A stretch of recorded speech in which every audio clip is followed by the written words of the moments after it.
Capítulo 1. Robert Langdon acordou com toda a tranquilidade, apreciando as notas suaves da música clássica do alarme do seu celular sobre a mesinha de cabeceira. A atmosfera da manhã de Greg provavelmente era uma escolha óbvia, mas ele sempre considerara aqueles os 4 minutos de música perfeitos para iniciar o dia. Conforme os instrumentos de sopro iam ganhando força, Langdon saboreava a incerteza de não conseguir recordar exatamente onde estava. Ah, sim, lembrou, sorrindo para si mesmo. A cidade dos 100 pináculos. Na penumbra, examinou a imensa janela em arco do quarto, ladeada por uma cômoda antiga em estilo eduardiano e por uma luminária de alabastro. O tapete felpudo fabricado em tear manual seguia coalhado com as pétalas de rosas deixadas pelo serviço de quarto da noite anterior. Langdon havia chegado a Praga fazia 3 dias e, assim como em suas visitas anteriores, estava hospedado no Hotel Four Seasons. Quando o gerente insistira para dar um upgrade na sua reserva e colocá-lo na suíte real de 3 quartos, Langdon se perguntou se era devido à sua lealdade à marca ou, o mais provável, à importância da mulher com quem estava viajando. Nossos hóspedes mais célebres merecem nossa acomodação mais célebre, insistiu o gerente. A suíte era composta por 3 quartos de dormir separados, todos com banheiro próprio, uma sala de estar, uma sala de jantar, um piano de cauda e um janelão central enfeitado com um opulento arranjo de tulipas vermelhas, brancas e azuis, presente de boas-vindas da Embaixada dos Estados Unidos. No quarto de vestir privativo, Langdon encontrou um par de pantufas de lã penteada com o monograma RL. Algo me diz que não é Ralph Lauren, pensou, impressionado com o toque de personalização. Enquanto se entregava ao conforto da cama ouvindo a música do despertador, Langdon sentiu o toque delicado de uma mão em seu ombro. "Robert", sussurrou uma voz suave.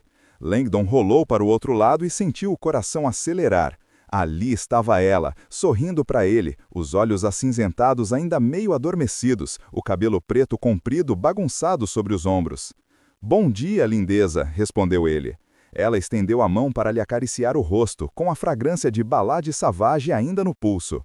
Langdon admirou a elegância dos traços da mulher. 4 anos mais velha que ele, ela estava cada vez mais deslumbrante. As linhas de expressão cada vez mais marcadas, os poucos fios brancos no cabelo escuro, os olhos vivazes e a inteligência fascinante. Langdon conhecia aquela mulher notável desde a época de Princeton, onde ela era uma jovem professora assistente enquanto ele fazia a graduação.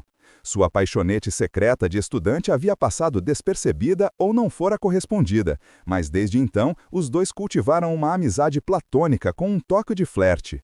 Mesmo depois de a carreira profissional dela alcançar a estratosfera e de Langdon virar um professor universitário de renome mundial, os dois mantiveram um contato casual. Timing é tudo, pensou Langdon, ainda maravilhado com a forma como os dois haviam se apaixonado durante aquela viagem espontânea a trabalho. Enquanto a atmosfera da manhã subia num crescendo, ele a puxou para perto com um braço forte e ela se aninhou junto a seu peito.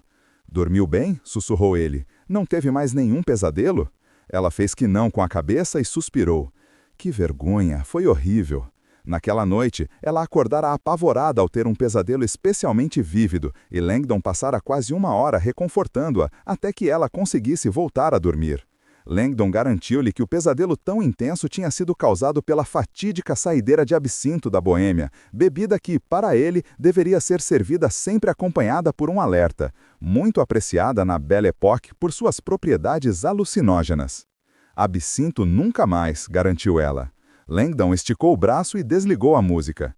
"Feche os olhos, eu volto a tempo do café da manhã." "Fique aqui comigo", provocou ela, segurando-o. "Você pode passar um dia sem nadar." "Só se você quiser que eu deixe de ser esse garotão de corpo enxuto", retrucou ele, sentando-se na cama com um sorriso travesso. Todas as manhãs, Langdon corria 3 quilômetros até o centro de natação Strahov.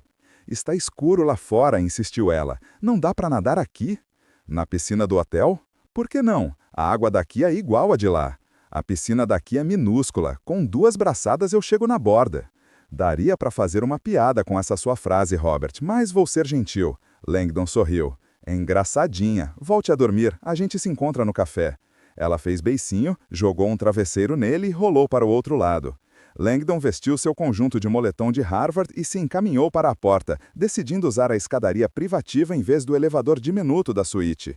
No térreo, percorreu rapidamente o corredor elegante que ligava o anexo barroco do hotel, situado na beira do rio, ao lobby do edifício.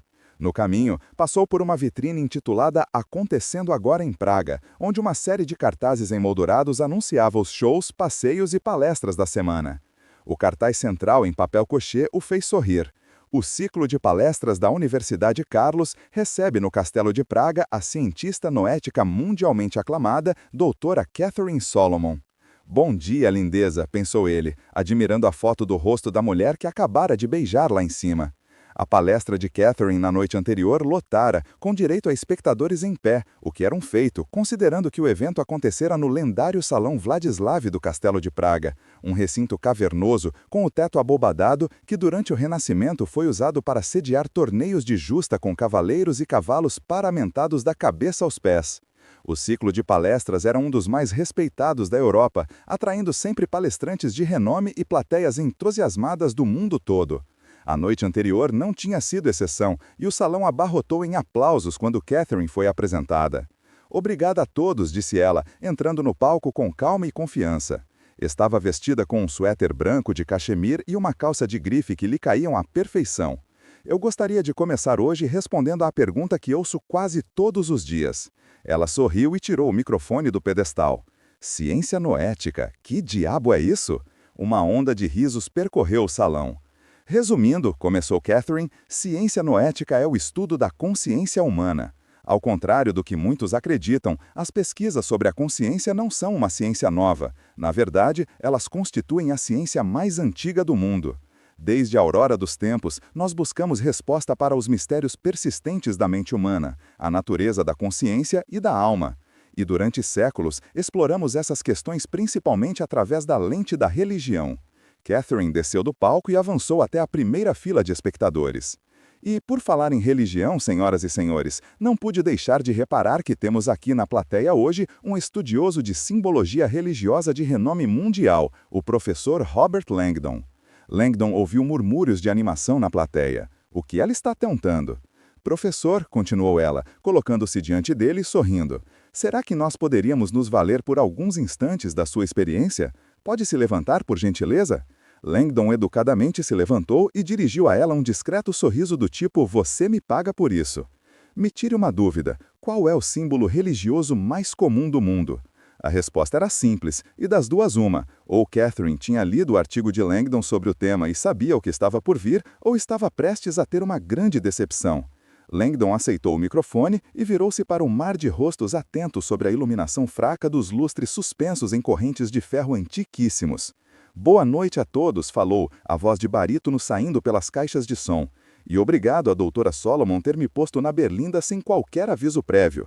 A plateia bateu palmas, achando graça. Certo, disse ele, o símbolo religioso mais comum do mundo é... Alguém tem um palpite? Algumas mãos se levantaram. Excelente, disse Langdon. Algum palpite que não seja o crucifixo? Todas as mãos se abaixaram, sem exceção. Langdon deu uma risadinha. É verdade que o crucifixo é um símbolo extremamente comum, mas ele é especificamente cristão. Mas existe um símbolo universal, presente em obras de arte de todas as religiões da história. Os espectadores se entreolharam, intrigados. Todos vocês já ouviram muitas vezes, insistiu Langdon, dando uma dica. Na estela de Hathor-Akti egípcia, talvez? Ele fez uma pausa.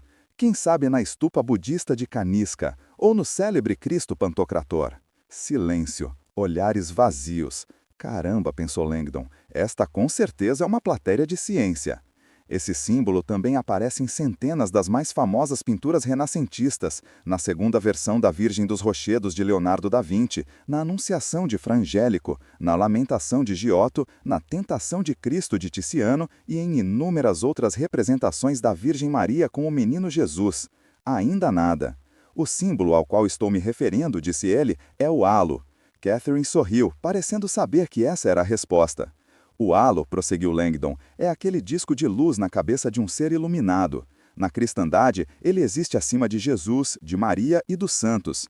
Voltando um pouco mais no tempo, um disco solar pairava sobre a cabeça do antigo deus egípcio Ra, e nas religiões orientais, um nimbo aparecia acima do Buda e das divindades hindus. Maravilha, professor, obrigada, disse Catherine, estendendo a mão para abrigar o microfone. Mas Langdon a ignorou e, de um jeito brincalhão, virou-se de lado para ela, uma pequena revanche. Nunca faça a um historiador uma pergunta para a qual não queira uma resposta completa. Devo acrescentar ainda, disse Langdon enquanto a plateia ria satisfeita, que os halos podem ter vários formatos, tamanhos e representações artísticas. Alguns são discos dourados de cor sólido, outros são translúcidos e outros podem ser até quadrados. Segundo as antigas escrituras judaicas, na cabeça de Moisés há um hila, o termo hebraico que significa halo ou emanação de luz. Determinadas formas especiais de halo projetam raios de luz, como riscos resplandecentes que irradiam em todas as direções. Langdon tornou a se virar para Catherine com um sorriso travesso. Por acaso a doutora Solomon sabe como se chama este tipo de halo? Perguntou ele, inclinando o microfone na direção dela. Uma coroa de raios, respondeu Catherine sem hesitar. Alguém andou estudando. Langdon levou o microfone de volta à boca.